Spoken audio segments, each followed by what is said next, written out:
રૂપ અને સ્વરૂપમાં પણ ફરક છે. કોઈ કે શ્રીનાથજી બાબા શ્રી કૃષ્ણ કાળા છે, ઘુંઘરાળા કેશ છે, આવી નાસિકા છે, આવા દેખાય છે. આ રૂપનું વર્ણન છે. સ્વરૂપ તો રસો વૈસહ છે, આનંદ માત્ર કરપાદ મુખોદરાદી છે. અને એટલે જ આધ્યાત્મિક માર્ગની યાત્રા કરતા પહેલા આકાર અને સ્વરૂપનો ભેદ ખબર હોવો જોઈએ. આંખ જુએ એ આકાર, હૃદય અનુભવે સ્વરૂપ. લૌકિક ઉદાહરણથી સમજાવું તો મા માટે નાનકડું બાળક હોય એમ તો મનુષ્ય આકારે જ છે, પણ મારું બાળક છે કેવો એનો ભાવ બદલાઈ જાય, આ એનું સ્વરૂપ.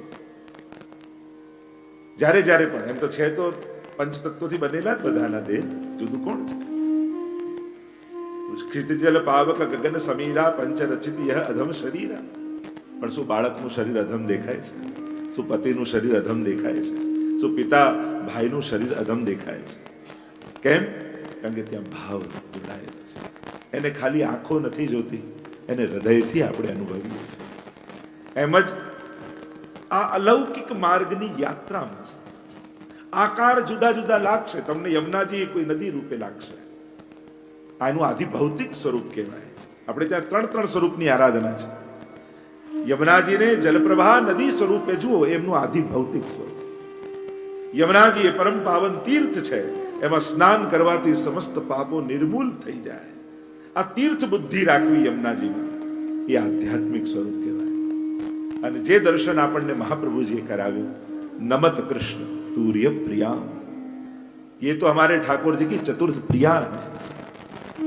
यह सखी भाव से, गोपी भाव से श्री यमुना जी को देखना, ये यमुना जी का अधिदैविक स्वरूप है. तो आकार થી શરૂઆત થાય ભક્તિ. ત્રણેયને જો સરળ ભાષામાં સમજાવું તો આંખ જુએ એ ભૌતિકતા, બુદ્ધિ જેનું મહાત્મ્ય માને એ આધ્યાત્મિકતા, અને હૃદય જેના રસનો અનુભવ કરે એ આધિદૈવિકતા. એમ આપણે ત્યાં દરેકના ત્રણ સ્વરૂપનો અનુભવ કરવાની વાત છે. અને જેવો જેવા સ્વરૂપ, જેવો આશ્રય, એવો વ્યવહાર, એ પ્રકારનું આરાધન. શ્રી યમુનાજી આદિ ભૌતિક સ્વરૂપે છે, જલપ્રવાહ સ્વરૂપે છે, આ એનો આકાર છે. સ્વરૂપ તો ઠાકોરજીની ચતુર્થ પ્રિયા છે, એ નહીં ભૂલવું. આચાર્ય અને ગુરુના શરણમાં જવાની વિશેષતા અને એનું ફલશ્રુતિ શું? અજ્ઞાન તિમિરાંધસ્ય જ્ઞાનાંજન શલાકયા. અજ્ઞાનનો નાશ થાય ને જ્ઞાન એટલે કે ગુરુ પોતાની દ્રષ્ટિ શિષ્યને આપે. આપણને તો જલ જ દેખાતું હતું. આ તો મહાપ્રભુજીને વંદન કરીને યમુનાજીને જોયા ત્યારે સમજાયું આ તો ઠાકોરજીના ચતુર્થ પ્રિયા છે. શ્રી વલ્લભ આપણને દ્રષ્ટિ આપે છે. એટલે જ આપણે ત્યાં સેવામાં જગાવતા પહેલા ઠાકોરજીને, મહાપ્રભુજીને, ગુસાઈજીને યાદ કરવામાં આવે. જય જય શ્રી વલ્લભ પ્રભુ વિઠ્ઠલેશ સાથે, નિજ જન પર કરત કૃપા ધરત હાથ હે માથે. યાદ કરે કે મારી આંખે ઠાકોરજીને નથી જોયા, હવે શ્રી વલ્લભની આંખે મારા પ્રભુને જોઈશ. હવે શ્રી ગુસાઈજીની આંખે મારા ઠાકોરજીને જોઈશ. વિચાર કરો, આજ આપણા લાલન, જો મહાપ્રભુજી એમને જુએ તો એ લાલન કેવા દેખાય? એમને કોઈ ધાતુ યા સાધારણ સ્વરૂપ એવું આકાર દેખાય? એ તો નૈનન પ્રગટ લીલા દિખાવે. શ્રી યમુનાજીનું સામર્થ્ય છે. આજ આંખે પ્રગટ લીલાના દર્શન થાય. સુરદાસ ગોકુલ કે દર્શન કરો. મહાપ્રભુજીના વચનો નીકળ્યા અને ગુટુરન ચલત રેનું તનું મંડિત હાથમાં માખણનો લોંદો લઈ અને નંદાલયના આંગણામાં ડોલતા બાલકૃષ્ણ લાલના દર્શન થયા. કેવલ મહાપ્રભુજીની આ વાણી થઈ. કછું ભગવત લીલા, અરે મેં તો કછું જાનત નહીં. પણ મહાપ્રભુજીએ કેવલ દશમ સ્કંદની અનુક્રમણિકા સંભળાવી, ઇન્ડેક્સ ખાલી, કથા નહીં, અનુક્રમણિકા સંભળાવી. અને બ્રજ ભયો મહેર કે પૂત જબ યે બાત સુની, આનંદે સબ લોગ ગાવત ગણિત ગુની, અને સુર સુર સબન કી યહ ગતિ જીન હરિ ચરણ ભજે. એ નંદ મહોત્સવની લીલાનું પ્રગટ દર્શન જેને આંખોના આકારે નથી એવા સુરદાસને થવા લાગ્યા. આ જ કૃપા છે. અને એટલા માટે જ આચાર્યોની દ્રષ્ટિથી એના સ્વરૂપના દર્શન થાય. આપણને તો આકાર જ દેખાય છે. વ્રજમાં પણ જાઓ, જે દેખાય છે જોવા નતા ગયા, જે જોવા ગયા છે એ દેખીને આવવા. આમ ગંદુ હતું, આમ હતું, આ તો છે જ. ભારતમાં ઘણી બધી જગ્યાએ જાઓ તો તમને જોવા મળે એક સહજ વ્યવહાર છે, ઉત્તમ હોવું જ જોઈએ, પણ જોવા શું ગયા હતા એ ભૂલવું નહીં તો પછી જે દેખાય છે એ જોઈને આવી જઈશું. અને એટલા માટે વિવેક સાથે તીર્થોમાં જવું, વ્રજમાં જવું. અને વ્રજમાં તો આપણે ત્યાં સદાય વર્તમાન કાળ છે એમ કહેવાય, ત્યાં કોઈ દિવસ ભૂતકાળ ચાલતો નથી. એમ કૃષ્ણ ચરિત્રને સમજવા માટે આ ત્રણ બાબત સમજવી નિતાંત આવશ્યક છે, નહીં તો આ શ્રીજીની લીલા અને સ્વરૂપને નહીં સમજી શકો. તમને એમ થાય કે શ્રીજી 7 વર્ષના છે, 7 વર્ષ કો સાંવરો ગિરિરાજને ધારણ કરનારા, કે પરમ કિશોર છે, રાસ કરનારા છે, દાન લેનારા છે, હોરી ખેલનારા છે. ક્યારે કોઈ પીછવાઈમાં તમને બાલકૃષ્ણ દેખાય? 7 વર્ષના કૃષ્ણ દેખાય છે? એ તો મોટા જ કૃષ્ણ દેખાય. તો વ્રજમાં પ્રભુ નાના હતા કે મોટા હતા? ત્રણ બાબત સમજો. સૌથી પહેલા કૃષ્ણ ચરિત્ર માટે, કૃષ્ણ લીલાને સમજવા માટે, ત્યાં સુધી કૃષ્ણ લીલા અને કૃષ્ણનો આનંદ નહીં અનુભવી શકે. સૌથી પહેલી વાત, ઠાકોરજીની લીલાઓ નિત્ય છે. નિત્ય મીન્સ ઇટર્નલ, શાશ્વત છે. એટલે કે આટલા 1000 વર્ષ પહેલા ઠાકોરજીએ લીલા કરી હતી એવું ન કહેવાય. આજે પણ એ લીલા ચાલી જ રહી છે. જેમ પ્રભુનું નામ શાશ્વત છે, પ્રભુનું ધામ શાશ્વત છે, પ્રભુની લીલા પણ શાશ્વત છે, ઇટર્નલ છે. આજે પણ એ બધી જ લીલા થઈ જ રહી છે. અને એટલે જ અષ્ટસખાઓના પદોમાં એ તમે જુઓ, કોઈ દિવસ અષ્ટસખાના પદમાં ભૂતકાળ તમને વાંચવા મળે? કોઈ બી પદ ઉપાડી, કન્ટિન્યુઅસ પ્રેઝન્ટ ટેન્સ, ચાલુ વર્તમાન. દેખો રી હરી ભોજન ખાત, આજ દધી મીઠો મદન ગોપાલ. બધું જાણે આંખની સામે થઈ રહ્યું છે એવી વાતો છે. અષ્ટસખાનું પદ લો, જહેવત છાક સલોની ખાઈ રહ્યા છે. ખાધી હતી એમ કોઈ નથી કહ્યું, ગિરિરાજી ઉપાડ્યા હતા એવું કોઈ નથી કહ્યું, હોરી રમ્યા હતા એવું નથી કહ્યું. ખેલી રહ્યા છે, થઈ રહ્યું છે, આરોગી રહ્યા છે, બિરાજી રહ્યા છે. પ્રત્યેક પદ તમે જોઈ લો, ક્યાંય કોઈ ભૂતકાળ નથી. પૂર્ણ વર્તમાન, ચાલુ વર્તમાન, આંખની સામે આ થઈ રહ્યું છે. આરોગી રહ્યા છે, ખેલી રહ્યા છે, નાચી રહ્યા છે. આ કૃષ્ણ ચરિત્રની મધુરતા છે. એટલે એક વાત સમજી લેવું, આ બધી લીલાઓ નિત્ય છે, આજે પણ થઈ રહી છે. અને આજે પણ થઈ રહી છે એટલા માટે આજે પણ એનો અનુભવ થઈ શકે છે. એ તો ઘણી વાર લોકોને એમ થાય, આટલા 1000 વર્ષ પહેલા ઠાકોરજી આ લીલા કરી, તો હવે એનો અનુભવ ક્યાંથી થાય? હવે અમારી પ્રાપ્તિ એ લીલામાં ક્યાંથી થાય? એટલા માટે થાય કે આ લીલા થઈ જ રહી છે. નિત્ય લીલા નિત્ય નવતમ શ્રુતિ ન પામે પાર. આ તો નિત્ય છે, નિત્ય નવતમ છે, ઇટર્નલ છે, શાશ્વત. બીજી વાત, કૃષ્ણ લીલાને સમજવા માટે કૃષ્ણની ભીતર અન્ય ષટ ધર્મો તો છે, પણ એક વિશેષ ધર્મ બિરાજે છે, અને એનું નામ છે વિરુદ્ધ ધર્માશ્રયિતા. વિરુદ્ધ ધર્માશ્રયિતાનો ધર્મ ભગવાનમાં છે. એટલે કે એક જ ક્ષણે વિરોધી બે ધર્મો પ્રભુની અંદર હોય છે. એ જે ક્ષણે અબુધ છે એ જ ક્ષણે સર્વજ્ઞ પણ છે. એકવાર પ્રભુ મણિકોઠામાં પ્રવેશ કરી ગયા, ચારે બાજુ મણીઓથી જડેલા સુંદર સુંદર થાંભલાઓ અને માખણની મટકી લીધી, હાથમાં આરોગવા લાગ્યા, અને મણીમાં પોતાનું પ્રતિબિંબ દેખાયું તો ગભરાઈ ગયા. અરે કોઈ બાળક મને જોઈ ગયું, ડરી ગયા કે મૈયાને કહી દેશે. એટલે માખણ લઈ પેલાને ખવડાવવા લાગ્યા, લે તું થોડું ખા, પણ મૈયાને કહેતો નહીં.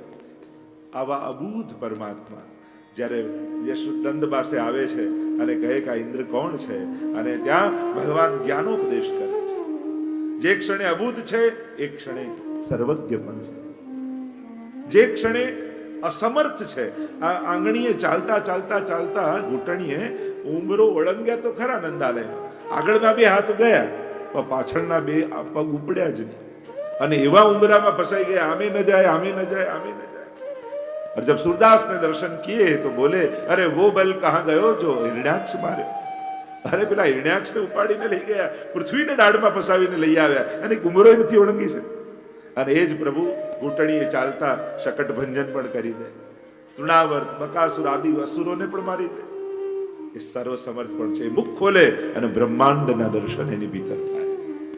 તો આ વિરુદ્ધ ધર્માશ્રય ધર્મ બંને સાથે એક ક્ષણે પ્રભુ બાલક પણ છે, પલ્લામાં ઝૂલી રહ્યા છે, અને એના પદોમાં આવે કે જ્યારે લોકો દર્શન બ્રજભક્તો કરવા આવે ખરેખર દ્રષ્ટિ માત્રથી જેનો જેવો ભાવ હોય એવા ભાવની પૂર્તિ કરે. એ જ ક્ષણે કિશોર પણ છે. અનેકવિધ લીલાઓના પ્રસંગો આવે કે જ્યારે સ્વામીજી સખીઓ સાથે પધાર્યા, યશોદાજીને કહે લાવ લાલનને અમે રમવા લઈ જઈએ. કે ઠીક છે લઈ જાઓ. અને જ્યાં લઈ ગયા અહીંયા તો વિવાહનો સુંદર ઉત્સવ, વિવાહ ખેલનો મનોરથ કર્યો છે. અને ઠાકોરજી તુરંત કિશોર થયા અને ત્યાં વિવાહના સહેરા જામા આદિ શૃંગાર ધરાવ્યા. વિવાહ ખેલનો ઉત્સવ થયો. યશોદાજી ગોતવા નીકળ્યા, કહા ગયો મેરો લાલન? અવાજ સંભળાયો. અરે યશોદાજી આવી જશે તો તુરંત લાલન પાછા નાના થયા, જે વસ્ત્રો હતા એ પહેરાવ્યા અને દોડતા દોડતા લઈને આવ્યા તો ખરા, પણ ઉતાવળમાં મરવટ કાઢવાનું જ ભૂલી ગયા. અને યશોદાજીએ જોયા કે આ કમલપત્ર આ તો વિવાહ હોય ત્યારે કરાય. ત્યારે રાધાજી પર દ્રષ્ટિ પડીને કહ્યું કે મારા લાલન માટે આ કન્યા બહુ સારી છે. 4 ફળ ખોળામાં આપ્યા અને કહ્યું તારું મારા લાલન જોડે આજથી નક્કી. એવી આવા અનેક પ્રકારની લીલાઓ ગવાય છે. મૂળ વાત કહેવાની એ છે, જે ક્ષણે બાલક છે એ જ ક્ષણે કિશોર પણ છે. જે સમયે જે લીલામાં જેવા સ્વરૂપની આવશ્યકતા હોય એવું સ્વરૂપ પ્રભુ ધારણ કરે છે.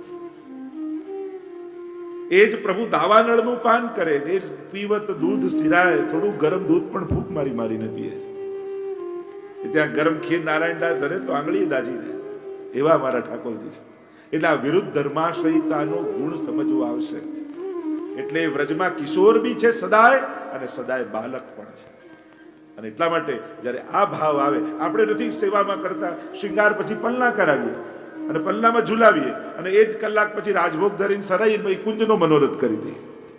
દેખન કુંજ કુટીર ચલ સખી કુંજ ગોપાલ જહાં, ત્યાં કિશોર ભાવ આવી જાય. તો ત્રીજી વાત કૃષ્ણ ચરિત્રમાં સમજવા માટે, એક કૃષ્ણ એવા છે જેને સર્વ ભાવે ભજી શકાય છે. એને સર્વ ભાવે ભજાય. તમને એક કલાક પહેલા બાલ ભાવ પણ કરો, પછી કિશોર ભાવ પણ કરો, સાખ્ય ભાવનું દાન કરે અને પાછા જગાઈ અથવા પોડાવતા હોય ત્યારે દાસ્ય ભાવ કરી દંડવત વંદન કરીને પછી એ જઈએ. તો સર્વ ભાવ કૃષ્ણમાં સિદ્ધ છે.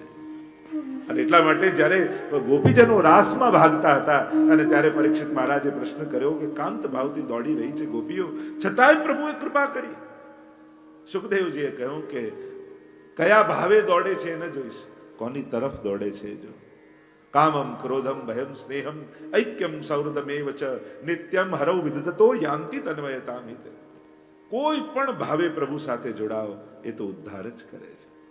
અરે આ સ્નેહ ને પ્રેમના ભાવ તો ઠીક, શિશુપાલે 100 ગાળો આપી. ભગવાને વિચાર કર્યો તે મને 100 વાર યાદ કર્યો, લાવ તારો ઉદ્ધાર કરી. કંસને ભય લાગ્યો, કૃષ્ણ આવશે કૃષ્ણ આવશે. દ્વારપાલમાં, સિપાહીમાં, પત્નીમાં બધે કૃષ્ણ દેખાય. પ્રભુ કે તને તો સર્વાત્મ ભાવ થઈ ગયો, લાવ તારો ઉદ્ધાર કરી. તો વિચાર કરો, ક્રોધ ભય આ બધા ભાવથી ભગવાન કૃપા કરતા હોય તો સ્નેહ અને સૌહાર્દથી જે જોડાયા હોય એના પર કૃપા કેમ ન થાય?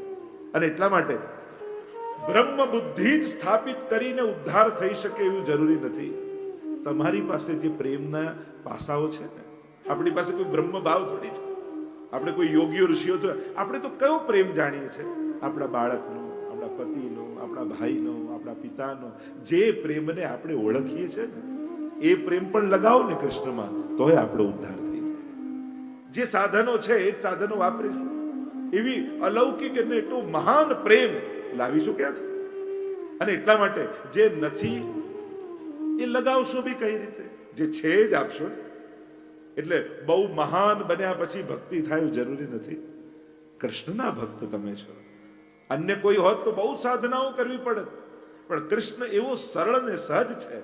તમારી પાસે જે પ્રેમ છે, તમે જે એવો પ્રસંગ કહેતા રામાનુજાચાર્યના જીવનનો, કોઈ આચાર્યના જીવન, એની પાસે કોઈ વ્યક્તિ આવે ને કહ્યું કે મારે બધું છોડીને ભગવાનને ભજવા છે.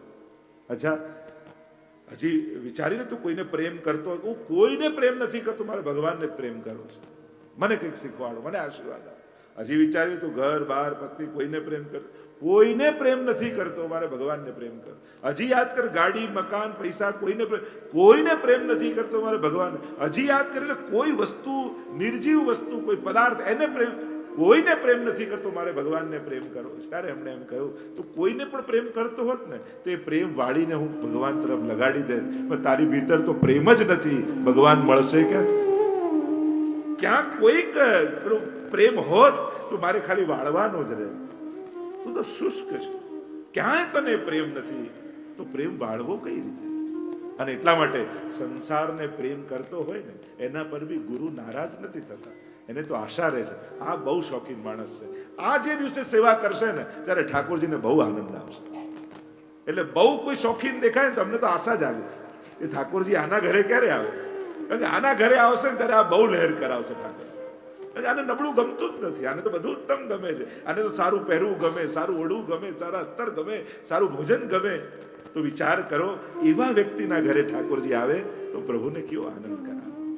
અને એટલા માટે જેટલા જેટલા મોટા વિષય લોકો થયા છે એ જ મહાત્માઓ બની શકે છે. તમે દરેકના કથાઓમાં જોઈ લો, જેની બહુ જ વિષયાશક્તિ હતી એ જ્યારે પ્રભુમાં પ્રેમાશક્તિ થઈ ગઈ તો મોટા મહાત્મા બની. તામસ લોકોને મોટા ભક્ત કયા છે, તામસ આ મુખ્ય કારણ એમને એકવાર ધૂન ચડી પછી બીજું કઈ સુજે જ નહીં.